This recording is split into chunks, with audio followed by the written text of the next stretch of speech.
Hi అండి, అందరికీ నమస్తే. నా పేరు Vijay Kumar. Welcome to my channel with my view. ఈరోజు మనము హిమాచల్ ప్రదేశ్లోని సోలన్ డిస్ట్రిక్ట్లో నాలాగఢ్ అనే ఊరికి దగ్గరలో ఉన్న రామ్ షహర్ అనే ఒక ఊరిలో ఉన్నాము. ఇది నాలాగఢ్ నుంచి దగ్గర 20 కిలోమీటర్ల దూరం ఉంటుందండి. ఈ రామ్ షహర్ అనే ఊరిలో ఒక ఫోర్ట్ ఉంది, వెనకాల చూస్తున్నారుగా. దీన్ని దగ్గర 15వ శతాబ్దంలో నిర్మించారు.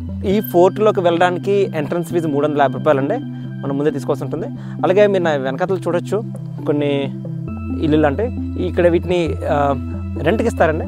దగ్గర 4,500 రూపాయలు అండి పర్ నైట్ రెంట్. అలాగే ఈ ఫోర్ట్లో ఉన్న రూమ్స్ ఉన్నాయండి, వీటిని కూడా రెంట్కి ఇస్తారు. పర్ నైట్ వచ్చేసి 9,500 రూపాయలు. ఒకసారి పదండి కోట ఎలా ఉందని చూద్దాము.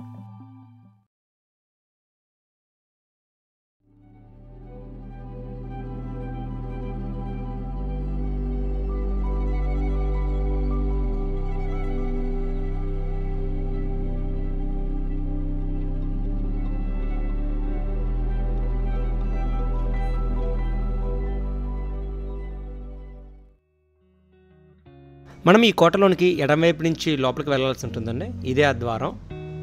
పదండి ఇంకా వెళ్దాం కోటలోకి. 1100వ సంవత్సరంలో చండేల్ రాజపుత్రులైన రాజా అజయ్ చంద్ హిమాచల్ ప్రదేశ్లోని నాలాగఢ్ అనే ఊరిని రాజధానిగా చేసుకుని హిందూర్ అనే రాజ్యాన్ని స్థాపించారండి. ఆ తరువాత ఇదే రాజవంశంలోని 15వ రాజు అయినటువంటి రాజా రామ్ చంద్ 1540 సంవత్సరంలో ఈ నాలాగఢ్కి దగ్గరలోనే రామ్ షహర్ అనే ఊరిని స్థాపించి ఈ కోటని నిర్మించారు. అంటే దగ్గర హుమాయూన్ మరియు షేర్ షా సూరి మధ్యకాలంలో ఈ కోటని నిర్మించారని చెప్పుకోవచ్చు. 1905వ సంవత్సరంలో హిమాచల్లో పెద్ద భూకంపం వచ్చిందండి. ఈ భూకంపం వల్ల హిమాచల్ ప్రదేశ్లోని చాలా భవనాలు నాశనం అయిపోయి, అందులో ఈ కోట కూడా పాక్షికంగా దెబ్బతింది. తర్వాత దీన్ని మరమ్మతులు గట్రా చేసి ప్రజెంట్ ఉన్న స్థితికి తీసుకొచ్చారు. ఇప్పుడు మీరు చూస్తున్న గదులు కోట బేస్మెంట్లో నిర్మించిన గదులండి ఇవి. వీటిని అప్పట్లో ఇక్కడ ఈ కోటకు సంబంధించిన సైన్యం యూజ్ చేసేవారని చెప్తున్నారు. అదేవిధంగా ఈ కోట పైభాగంలో ఉన్న గదులని ఈ రాజపరివారం వారు యూజ్ చేసేవారు. ఈ కోటని మరమ్మతులు చేసిన తర్వాత ఈ కోటలో దొరికిన ఈ చిన్న చిన్న వస్తువులు ఏవైతే ఉన్నాయో వాటిని ఇక్కడ ఒక మ్యూజియంలో పెట్టారు. అంటే అంత చెప్పుకోతగవైతే ఏం కాదండి. ఇక్కడ అప్పట్లో మట్టి పాత్రలు కానీ అలాంటి చిన్న చిన్నవన్నీ ఇక్కడ భద్రపరిచారు, చూడొచ్చు. మళ్ళీ ఈ కోటని ముఖ్యంగా సైనిక కార్యకలాపాల కోసం దీన్ని వినియోగించేవారండి. ఈ కోట ఎవరి ఆధీనంలో ఉంటే వాళ్ళు కొద్దిగా ఈ ప్రాంతం మీద గట్టి పట్టు ఉండేదని చెప్తారు.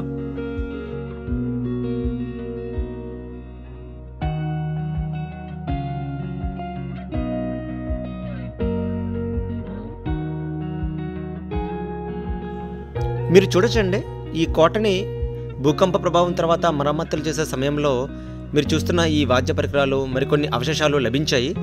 వాటిని ఈ కోట క్రింద భాగంలో పర్యాటకుల ప్రదర్శన కోసం భద్రపరిచి ఉంచారు.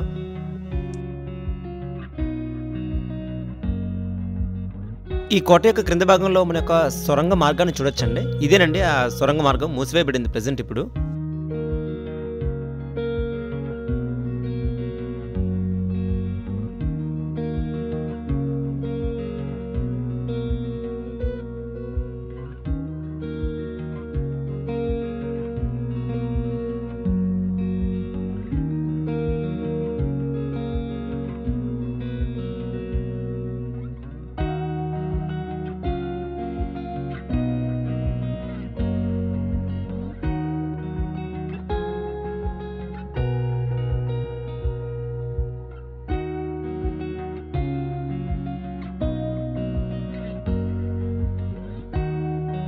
మీకు నేను ముందుగా చెప్పినట్లు ఈ కోట నాలాగఢ్ నుండి 15 కిలోమీటర్ల దూరంలో ఉంటుందండి.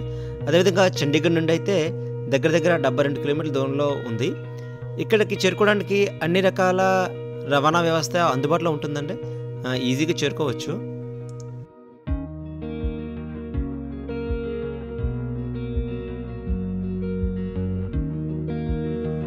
ఈ గదుల నుండి బయటకు వచ్చిన తర్వాత పక్కనే మరొక గదుల నిర్మాణాలు కనిపిస్తాయండి. వీటిలో అప్పటి భూకంపం ఏ విధంగా ఈ కోటకి నష్టం కలిగించిందని ఫోటోల రూపంలో ఇక్కడ మనం చూడొచ్చు. అదేవిధంగా ఈ ప్లేస్ని కూడా జైలుగా ఉపయోగించేవారని చెబుతున్నారు. దీన్ని మొత్తం మరమ్మతులు చేశారండి ఈ బిల్డింగ్ అంతా. ఇప్పటికీ ఈ లోపల మరమ్మతు పనులు కొనసాగుతున్నాయి.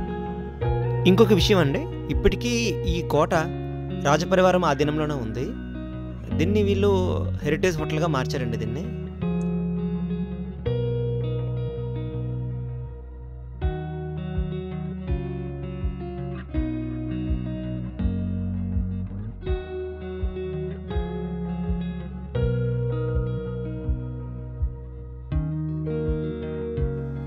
ఇక్కడ నుండి పైకి వెళ్తే ఈ రాజపరివారానికి సంబంధించిన గదులు ఉన్న స్థలానికి వెళ్తామండి.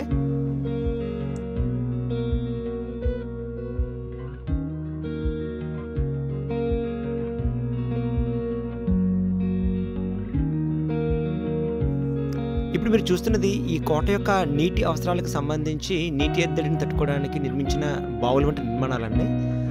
ఇందులో ఎప్పుడూ నీరు ఉంటుంది. అప్పట్లో వీటిని ఇంత ఎత్తైన ప్లేస్‌లో నిర్మించారు.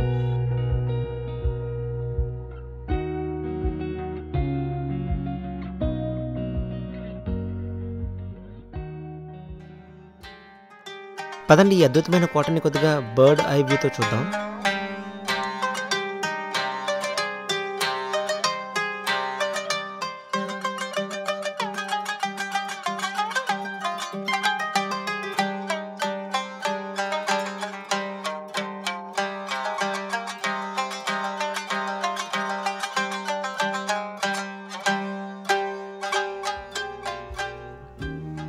మనం ఇక్కడి నుంచి లోపలికి వెళ్తే రాణిగారి యొక్క నివాస స్థలానికి వెళ్ళొచ్చండి.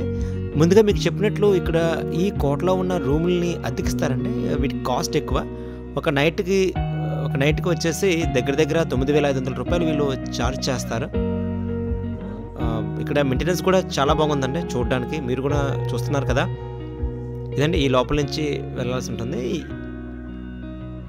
ఇక్కడ మీరు చూస్తుంది రాణిగారికి సంబంధించిన ప్లేస్ అండి ఇది. అంటే వాళ్ళ రూమ్స్ ఉన్న ప్లేస్ ఇది. అలాగే ఇక్కడ కూడా మీకు ఈ బౌల్ వంటి నిర్మాణాలు కనిపిస్తున్నాయి కదా. వీటిలో అప్పట్లోని ఈ ఆహార పదార్థాలు, ఈ పప్పులు వాటిని ఇక్కడ భద్రపరిచేవారని చెప్తారండి. ఇవి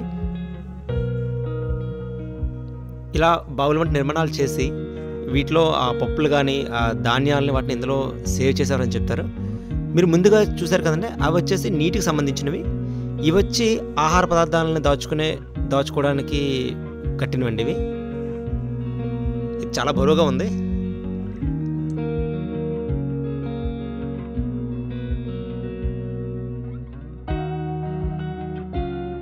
మీకు ఎదురుగా కనిపిస్తుంది రాణిగారికి సంబంధించిన గదులండి ఇవి. వీటికి కూడా 9,500 రెంట్.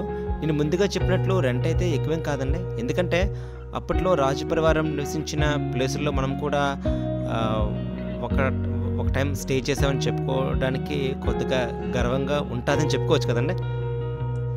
ఇదొక ప్రతీకాత్మక చిత్రం అండి. సేమ్ టు సేమ్ అలాగే ఉంది కదండి బయట. ఇదే అండి.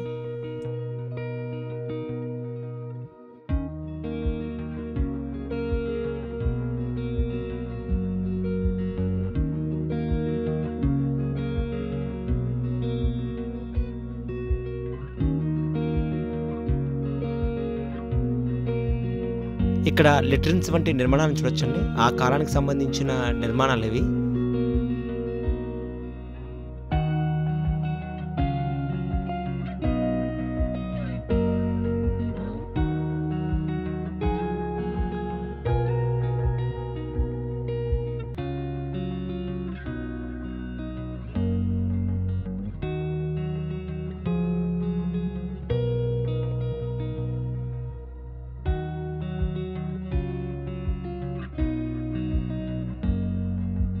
ఇక్కడ నుంచి బయటకు వెళ్తే మరికొన్ని గదుల నిర్మాణాలను చూడొచ్చండి. వీటిని కూడా రెంట్లకి ఇస్తారు.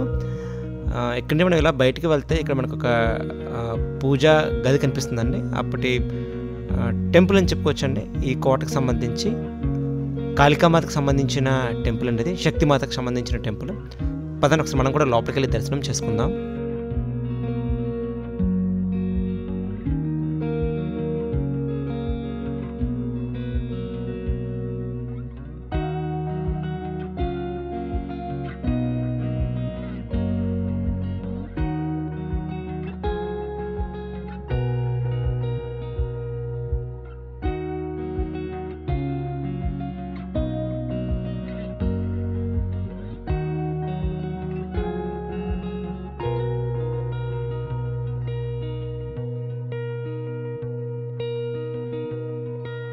ఇక్కడ నుండి ఈ కోటలో నుంచి బయటికి వెళ్ళడానికి మార్గం అండి ఇది. నిజం చెప్పాలంటే ఇది ఎంట్రన్స్ మార్గం. మనము ఈ కోట యొక్క ఎడమ వైపు నుండి ఈ కోటలోనికి ఎంటర్ అయ్యాం. మొత్తం అంతా తిరిగి మనం ఇలా బయటకు వెళ్తున్నాము. ఈ మెట్లకి ఆపోజిట్లోనే ఈ కాళీమాత టెంపుల్ ఉందండి. పదండి ఇంకా మనం కిందకి వెళ్ళిపోదాం జాగ్రత్తగా. మీకు ఆపోజిట్లో కనిపిస్తున్న బిల్డింగ్లో ఈ కోటకు సంబంధించిన ఎంట్రన్స్ టికెట్స్ కానీ ఈ కోటకు సంబంధించిన బుకింగ్స్ కానీ ఇందులో చేసుకోవాల్సి ఉంటుందండి. ఇదండి ఈ రామ్షహర్ ఫోర్ట్ గురించి. ఈ వీడియో మీకు ఎలా అనిపించింది ప్లీజ్ కమెంట్ చేయండి. ఈ వీడియో కానీ మీకు నచ్చినట్లయితే లైక్ చేసి నా ఛానల్ని సబ్స్క్రైబ్ చేస్తారని ఆశిస్తూ మరొక ఇంట్రెస్టింగ్ వీడియోతో మళ్ళీ కలుస్తాను. అంతవరకు సెలవు, నమస్తే.